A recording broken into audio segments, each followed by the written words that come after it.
गांव के किनारे एक टूटी फूटी सी झोपड़ी थी। उस झोपड़ी में रहता था एक गरीब किसान रामलाल। उसके परिवार में उसकी बूढ़ी माँ और उसकी पत्नी गौरी रहती थी।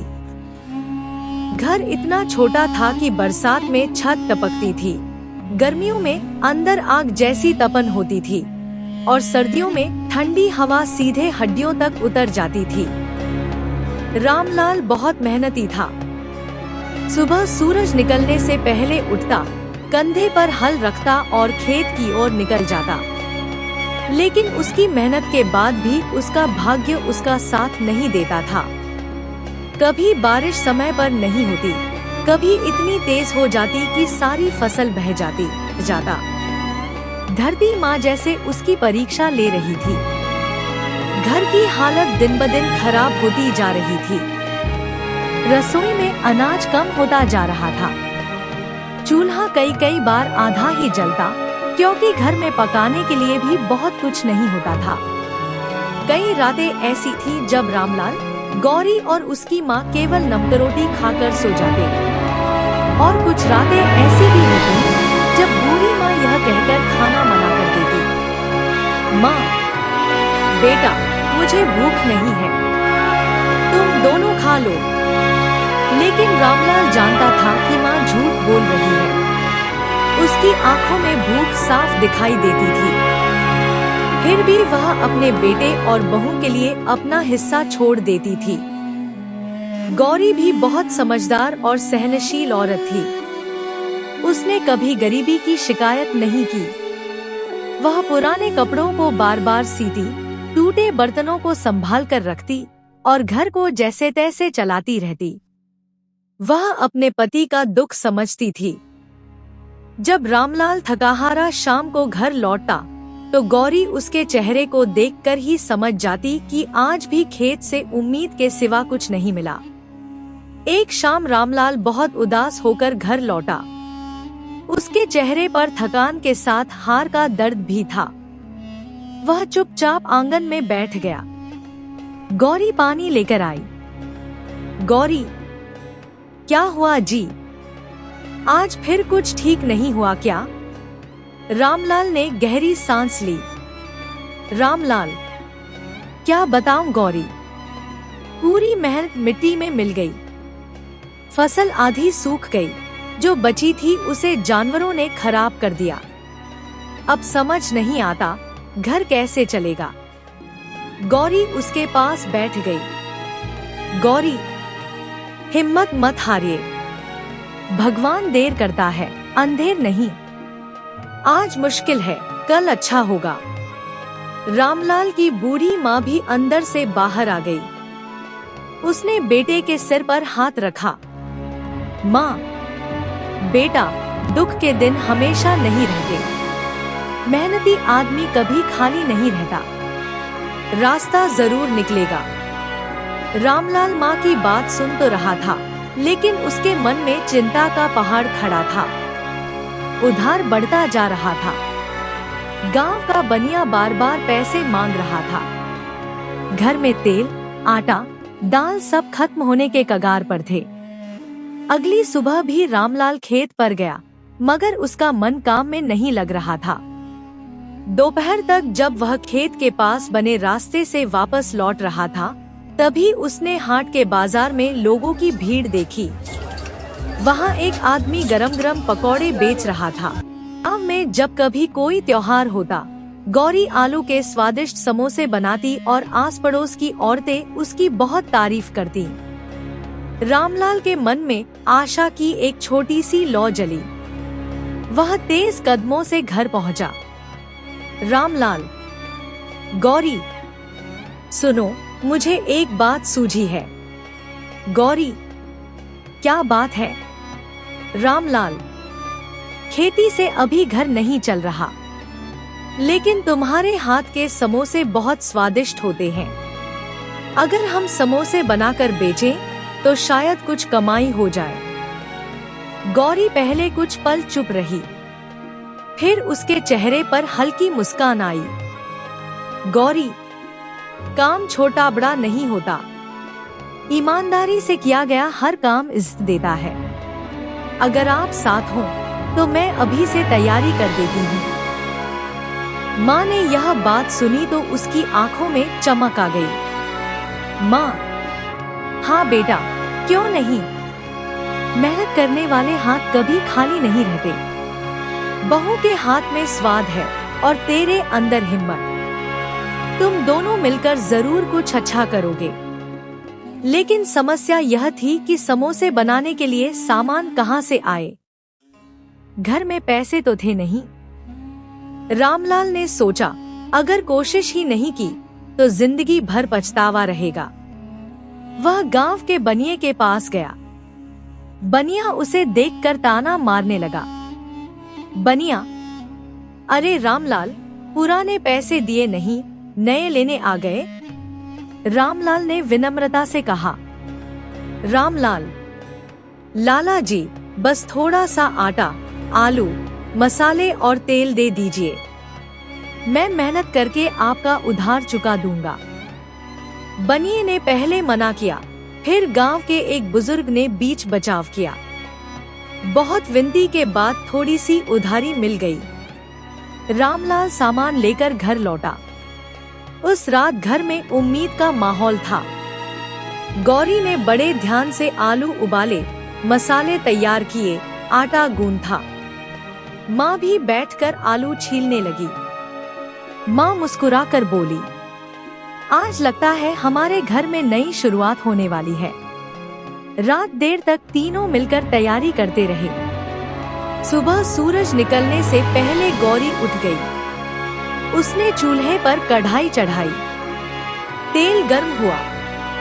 आलू की खुशबू और मसालों की महक से पूरा घर भर गया। धीरे धीरे सुनहरे कुरकुरे समोसे तैयार होने लगे। रामलाल एक पुरानी टोकरी लेकर बैठा था। गौरी समोसे कपड़े में लपेट कर उसमें रख रही थी। माँ ने दुआ दी।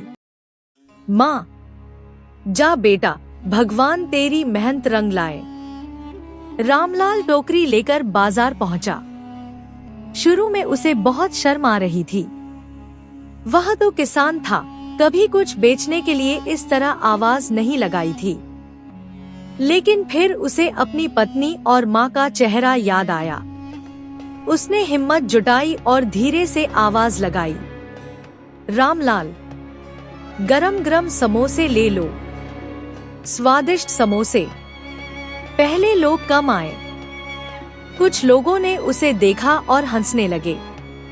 एक आदमी बोला, अरे, किसान अब समोसे बेचेगा। दूसरा बोला, लगता है खेती बिल्कुल बैठ गई। रामलाल का दिल दुखा, पर उसने जवाब नहीं दिया। वह चुपचाप खड़ा रहा। तभी एक बूढ़े मजदूर ने एक समोसा खरीदा। उसने एक कौर खाया और हैरान रह गया। मजदूर, अरे वाह, बहुत स्वादिष्ट है, एक और देना। धीरे धीरे बाकी लोग भी आने लगे। किसी ने एक लिया, किसी ने दो, किसी ने बच्चों के लिए अलग से बंधवाए। थोड़ी ही देर में रामलाल की पूरी टोकरी खाली हो गई। उसके हाथ में जब पहली बार मेहनत की नई कमाई आई तो उसकी आंखें नम हो गईं। वह जल्दी जल्दी घर लौटा। रामलाल खुशी से बोला, गौरी, सारे समोसे बिक गए। गौरी के चेहरे पर खुशी फैल गई। गौरी, सच? रामलाल, हाँ। और लोगों ने बहुत तारीफ की। कह रहे थे, ऐसे समोसे पूरे बाजार में नहीं मिलते। माँ ने हाथ जोड़कर भगवान को धन्यवाद दिया। उस दिन घर में महीनों बाद सच्ची खुशी आई थी। कमाई भले ही कम थी, लेकिन उम्मीद बहुत बड़ी थी। अब यह उनका रोज का काम बन गया। सुबह गौरी समोसे बनाती, माँ तैयारी में हाथ बंटाती। रामलाल बाजार जाकर उन्हें बेचता। रामलाल दिन में कभी कभी खेत भी देख आता, लेकिन अब उसने समझ लिया था कि केवल हालात को कोसने से कुछ नहीं बदलता। काम बदलना पड़े रास्ता बदलना पड़े, पर मेहनत नहीं छोड़नी चाहिए। दिन गुजरते गए। समोसे का स्वाद दूर दूर तक मशहूर हो गया। गांव के स्कूल के बच्चे छुट्टी के बाद वहीं आ जाते। मजदूर काम पर जाते समय समोसे ले जाते। हाट में आने वाले लोग पूछते, वही समोसे वाला किसान कहाँ है? अब लोग उसे मजाक से नहीं, सम्मान से देखने लगे। जो लोग पहले ताने मारते थे, वही अब उसकी मेहनत की तारीफ करने लगे। एक दिन गांव के सरपंच ने भी उसके समोसे खाए। उन्हें बहुत पसंद आए। सरपंच बोले, रामलाल, तूने साबित कर दिया कि मेहनत करने वाला आदमी कभी छोटा नहीं होता। तू चाहो तो पंचायत के मेले में भी दुकान लगा सकता है। यह सुनकर रामलाल की खुशी का ठिकाना नहीं रहा। मेले के दिन गौरी ने पहले से भी ज्यादा समोसे बनाए। माँ ने उन्हें कागज में बांधने में मदद की। रामलाल ने छोटा सा ठेला किराए पर लिया। उस दिन उनकी बिक्री इतनी हुई कि घर लौटते समय रामलाल के हाथ कांप रहे थे। थकान से नहीं, खुशी से। उसने सबसे पहले बनिए का थोड़ा थोड़ा उधार चुकाना शुरू किया। धीरे धीरे पुराना कर्ज उतरने लगा। घर में राशन भरने लगा। माँ के लिए दवा आने लगी। गौरी के लिए नए कपड़े आए। झोपड़ी की टूटी छत भी मरम्मत हो गई। लेकिन सबसे बड़ी बात यह थी कि अब उस घर में निराशा की जगह आत्मविश्वास आ गया था। एक रात खाना खाते समय माँ ने कहा, माँ, बेटा, मैंने जिंदगी में बहुत उतार चढ़ाव देखे हैं, लेकिन आज मुझे सबसे ज्यादा खुशी इस बात की है कि तूने हार नहीं मानी। रामलाल ने माँ की ओर देखा। रामलाल, माँ, अगर आप और गौरी मेरा साथ न देते तो मैं शायद टूट जाता। गौरी मुस्कुराई। गौरी, परिवार का साथ ही तो आदमी की सबसे बड़ी ताकत होता है। समय बीतता गया। रामलाल ने समोसे के साथ कचौड़ी और चाय भी शुरू कर दी। अब उसने गांव के बस स्टैंड के पास एक छोटी सी दुकान ले ली थी। दुकान पर बोर्ड लगवाया गया, माँ गौरी समोसा केंद्र। इस नाम को देखकर गौरी की आंखें भर आईं। गौरी बोली, आपने दुकान का नाम मेरे और माँ के नाम पर क्यों रखा? रामलाल ने मुस्कुराकर कहा, रामलाल, क्योंकि यह दुकान मेरी मेहनत से नहीं, हम तीनों की हिम्मत से खड़ी हुई है। धीरे धीरे उनकी दुकान पूरे इलाके में मशहूर हो गई। लोग दूर दूर से आने लगे। कई बार तो समोसे खत्म हो जाते और लोग कहते, कल हमारे लिए भी बचा कर रखना। अब उनकी हालत पहले जैसी नहीं रही थी। घर में सुकून था। माँ की तबीयत भी पहले से बेहतर रहने लगी। गौरी के चेहरे पर संतोष था और रामलाल के मन में अब डर नहीं, विश्वास बसता था। लेकिन रामलाल ने सफलता मिलने के बाद घमंड नहीं किया।